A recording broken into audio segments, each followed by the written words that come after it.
ბრენდის სტრატეგიის აღსრულება, ეს არის უმნიშვნელოვანესი რამ, როგორც თავის დროზე გენერალმა ფონ კლაუზევიცმა თქვა, ყველაზე მაგარ სტრატეგიას დაღუპავს ცუდი აღსრულებაო, ზუსტად ასეა, რაც არ უნდა კაი დოკუმენტი შევქმნათ, აღსრულება არის უმნიშვნელოვანესი, იმიტომ რომ ეს არის რეალურ ცხოვრებასთან შეხება და აქ უბრალოდ მინდა გითხრათ რა, როდესაც თქვენ ბრენდს ქმნით, ბრენდზე მუშაობთ, აღსრულების ნაწილს ჩააბარებთ მხოლოდ მარკეტინგის განყოფილებას და მარკეტინგის დეპარტამენტს, იმიტომ რომ ეს არ არის მხოლოდ მარკეტინგის საქმე. ოღონდ არავითარ შემთხვევაში არ გულისხმობ იმას, რომ მარკეტინგი დავაკნინო, არა.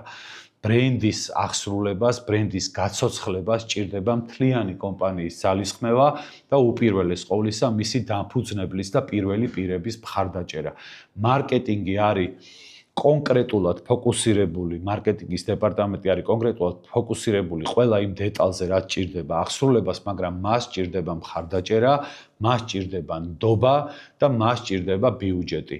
არ გამოვა აღსრულება ინვესტიციების გარეშე. სიამოვნებით გეტყოდით, რომ ორკაპიკად შესაძლებელია ბრენდის აშენება, მაგრამ ეს ასე არ იქნება. ამიტომ აღსრულების ნაწილი არის ის, რომ დავიდოთ უკვე ის დოკუმენტი, რომელზეც ერთობლივი მუშაობა აუცილებელი კონსულტანტის და ბრენდის გუნდის და შემდეგ რა დოკუმენტით შეიქმნა, უკვე ნაბიჯ დავგეგმოთ, სად ვაკეთებთ ძალისხმევას პირველ რიგში, სად ვაკეთებთ ინვესტიციას პირველ რიგში, შემდეგი რა არის და ასე შემდეგ და რა თქმა უნდა გზაში უყურებთ. რამე ხომ არ არის შესასწორებელი, დასაკორექტირებელი და სხვანაირად გასაკეთებელი. თავარი არ შეგეშინდეთ კორექტირებების და ჩასწორებების. თავარი არის, რომ ბრენდის სული და გული არ შეიცვალოს. ანუ აი ეს ემოციური ნაწილი, თორე დანარჩენი ნამდვილად შეგიძლიათ აკორექტიროთ, რომ უკეთესი და რაც თავარია რადიკალურად განსხვავებული გახადოთ ის თქვენი კონკურენტებისგან. ან შეიძლება იმ მომენტში კონკურენტები არც გყავდეთ, მაგრამ უკეთესი და რადიკალურად გამორჩეული გახადოთ ის თქვენი მომხმარებლებისთვის, იმიტომ რომ მომხმარებელი უპირველეს ყოვლისა. თანამშრომელი და მომხმარებელი. ადამიანების ორი ჯგუფი, რომელიც აცოცხლებს ბრენდს, იმიტომ რომ გახსოვდეთ, რომ ყველა ბრენდი იქმნება მომხმარებლისთვის, ვითარდება მომხმარებლის დახმარებით და შესაბამისად მათზე აუცილებლად უნდა ვიფიქროთ.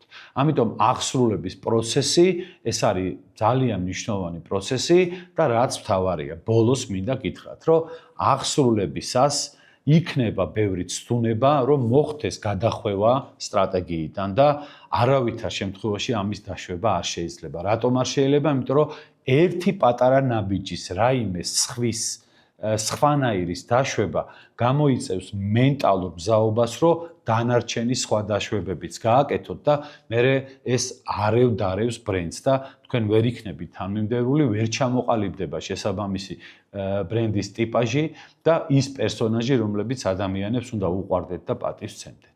ამიტომ გახსოვდეთ, ყველაზე კარგ სტრატეგიას დაღუპავს ცუდი აღსრულება და კარგი აღსრულება ცამდე აიყვანს ყველაზე მაგარ სტრატეგიას, რაც ნიშნავს ძალიან კონკრეტულ რამეს. ბრენდი ხდება შემოსავლიანი, იმიტომ რომ მას აქვს სტაბილური გაყიდვები, შესაბამისად სტაბილური მზარდი შემოსავალი და ის წერს ფულს. სწორედ ამისთვის არის ბრენდინგი შექმნილი, რომ დაწეროს ფული, აი ესე ჟარგონულად, ასე ვთქვათ, თუ ვიტყვით, ხო?